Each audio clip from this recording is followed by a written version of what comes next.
دنیل رولینگ. فیلم جیغ یا همون اسکریم محصول سال 1996 هستش و در ژانر ترسناک ساخته شده. یکی از به یاد موندنی ترین فیلم های اسلشره و در عین حال که ژانر ترسناک و کلاسیک رو حفظ کرده، جلوه ای از وحشت مدرن رو هم به تصویر کشیده. جیغ به صورت کلی یک اثر تخیلیه و مستقیما بر اساس واقعیت ساخته نشده، اما نویسنده این فیلم گفته که جیغ رو از قتل‌های سریالی دلهوله‌آور یکی از قاتلان سریالی فلوریدا الهام گرفته. در ویدئوی امروز میخوایم به ابتدای دهه 90 در ایالت فلوریدا بریم و در مورد قاتل میخوام براتون صحبت کنم که بیش از 5 نفر رو به قتل رسوند و الهام بخشی برای ساخت فیلم جیغ شد. در 20 آگوست سال 1990 یکی از مجلات معروف آمریکا یکی از شهرهاش رو در رتبه 13 در لیست بهترین شهرهای آمریکا برای زندگی قرار داد. هنوز حتی یک هفته کاملا از انتشار این مقاله نگذشته بود که جسد 5 دانشجوی جوان رو توی این شهر پیدا کردن. اجساد به طرز وحشیانه‌ای به قتل رسیده بودن، مسله شده بودن و از همه بدتر داخل خونه‌های خودشون مرده بودن. لقب این شهر در کمتر از 7 روز از یکی از بهترین شهرهای آمریکا برای زندگی به شهر وحشت تغییر کرد. این تغییر دقیقاً در ساعت 4 بعد از ظهر روز یکشنبه 26 آگوست سال 1990 رخ داد. کلانتری شهر یک تماس دریافت کرد که مردی ازش کمک خواست تا در ورودی آپارتمان یک دانشجو رو باز کنه. افسر پلیس به مجتمع آپارتمانی مورد نظر رفت و متوجه شد که چند تا والدین 2 روزی که از دخترشون خبری ندارن و دخترم رفته توی خونه خودش رو حبس کرده و در رو هم باز نمی‌کنه. اما وقتی که در رو باز کردن با جسد تیکه تیکه بچه‌شون روبرو شدن، در حالی که پلیس هنوز درگیر پرونده کریستینا و سونیا بود، همگی به آپارتمان کریستای 18 ساله اعزام شدن. کریستا دانشجوی افتخاری شیمی بود و همزمان کنار درس خوندن در کلانتری شهرستان آلاچوآ به عنوان منشی کار میکرد و اون شب هم شیفت داشت. اما نه تنها سر کار حاضر نشده بود، بلکه تلفنش رو هم جواب نمیداد. رئیسش خیلی خوب کریستا رو میشناخت، میدونست که این دختر خیلی منظمه و اصلا امکان نداره که بدون خبر دیر کنه، چه برسه به اینکه کلا سر کار نیاد و تلفنش رو هم جواب نده. خلاصه که نگران شدن و به آپارتمان کریستا رفتن و در زدن، اما متاسفانه هیچ کس در رو باز نمی کرد و راستش تا اینجای کار کمی خیالشون راحت شد، چون فکر کردن که حتما کریستا رفته سر کار. اما ناگهان متوجه ماشین پارک شده این دختر توی پارکینگ آپارتمان شدن. باز هم در زدن، اما باز هم کسی در رو بازش نکرد. مشخصاً قفل بود و در نهایت مجبور شدن که به حیاط پشتی برن تا ببینن که از اونجا میتونن وارد خونه بشن یا نه. وقتی یکی از افسرهای پلیس دروازه شکسته و حصار پاره شده رو دید، فوری فهمید که یک جای کار میلنگه. هیچکس داخل حیاط نبود و در کشوی شیشه‌ای بالکن هم از داخل قفل شده بود. پرده در بالکن تا روی زمین نمی رسید و به همین سبب نیروهای پلیس روی زمین خم شدند و از زیر پرده داخل آپارتمان رو نگاه کنند. چراغ مطالعه روشن بود و نوری ضعیف.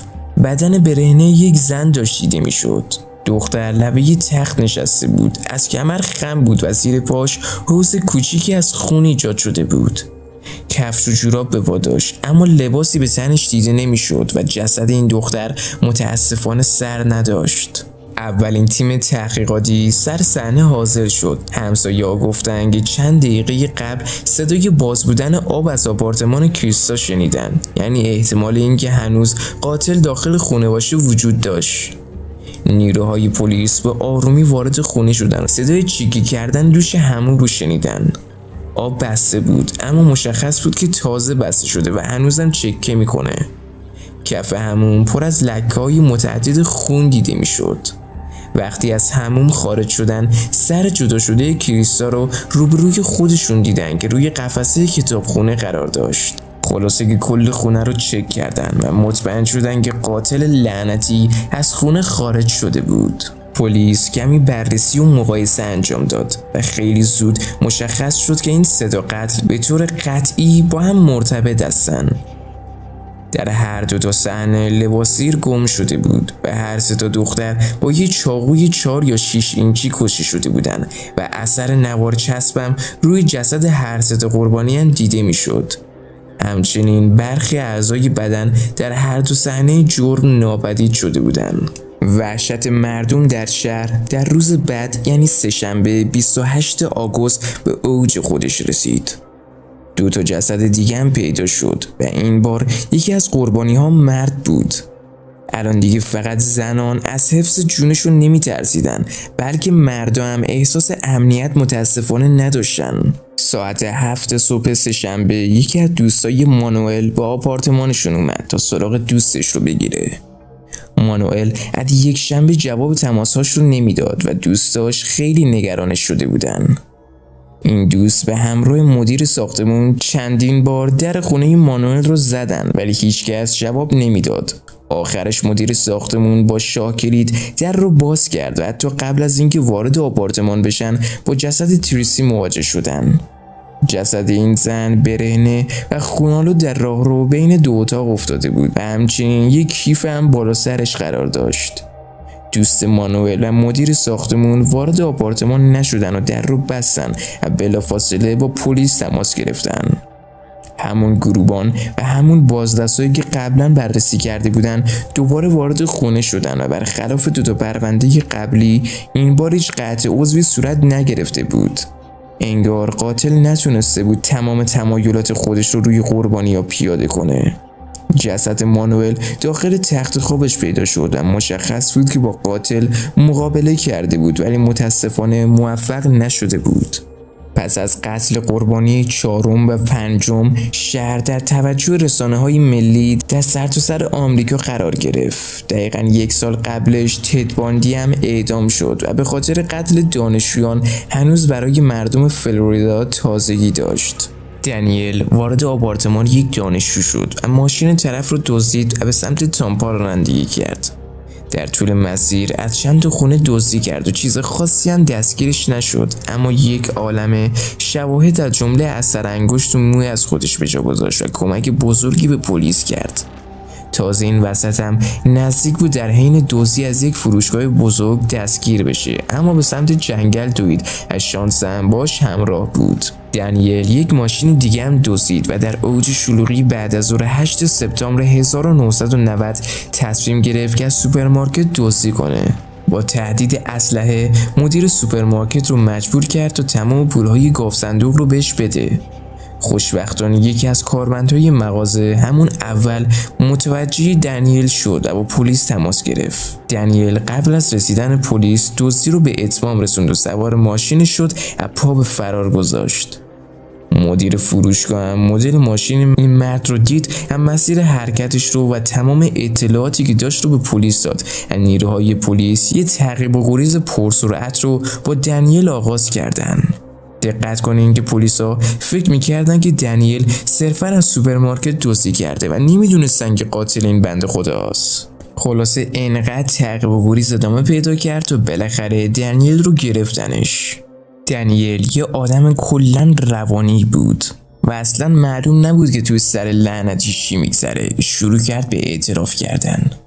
گفت که قتل‌ها رو از خیلی سال پیش و از دهه 80 شروع کرده، یعنی سالها قبل از اینکه به این شهر کوفتی بیاد. گفت همیشه یک وجه شخصیتی خبیث در وجودش داشت که نمیتونست کنترلش کنه و وقتی که از سمت پدرش طرد شد در زندان مورد آزار جنسی قرار گرفت و زن سابقش هم رفتار مناسبی باش نداشت و به خاطر همین شخصیت بدجنسش متاسفانه رشد کرد. خلاصه که بلافاصله پس از اعتراف دنیل رو به طور رسمی به قتل‌های اون شهر متهمش کردن. دنیل شخصا میخواست که اعلام گناهکار بودن بکنه، اما وکیلش گفت حتی با وجود شواهد بزرگی که علیهش وجود داره بازم ممکنه که بتونن در مقابل حکم اعدام تخفیف بگیرن و حداقل به حبس ابد تبدیلش کنن. خیلی عجیبه با وجود اینکه چنین جنایات وحشیانه‌ای مرتکب شده بود و دیگه چیزی برای از دست دادن نداشت، باز هم از دیدن بلایی که سر قربانی آورده بود خجالت می‌کشید. خلاصه که دنیل رولینگ در تاریخ 20 اپریل سال 1994 به طور رسمی توسط قاضی به اعدام محکوم شد. مدت کوتاهی قبل از اعدام، دنیل به چند قتل دیگه هم که در نوامبر سال 1989 رخ داده بودم اعتراف کرد. قتل تام گریسوم 55 ساله از دختر 24 سالش جولی و نوه 8 سالش شان. این خانواده در حالی که داشتن شام می‌خوردن داخل خونشون متاسفانه مورد حمله قرار گرفتن و کشته شدن. جسد جولی هم دقیقاً مثل قربانی‌های اون شهر مسله شده بود. هرگز دادگاهی برای این اعترافات صورت نگرفت، چون قبل از اینکه حرفاش به دست پلیس برسه اعدام شد و کلکش رو کندن. در تاریخ 24 اکتبر سال 2006 در زندان ایالتی فلوریدا و پس از اینکه آخرین درخواستش برای تجدید نظر حکم رد شد، با تزریق سم کشنده اعدامش کردند. مرگش در ساعت 6:13 عصر اعلام شد و بسیاری از بستگان و قربانی‌ها در اتاق اعدام حاضر بودند. کشتن بقیه جانداران در طبیعت انسانه. آدم‌ها در طول تاریخ یه عالمه از پستانداران رو کشتن و گوشتشون رو خوردن. اصلا خیلیا عاشق شکارن و جامعه مشکلی با شکارچی بودن هم نداره. با این حال وقتی یه انسان دلش بخواد که انسان دیگه‌ای رو شکار کنه، همه متعجب میشن و وحشت میکنن. دنیل رولینگ. حالا شما داخل کامنت ها بنویسید که اگه جای قاضی بودید چه حکمی به این بی‌ناموس بی‌شرفی دادید.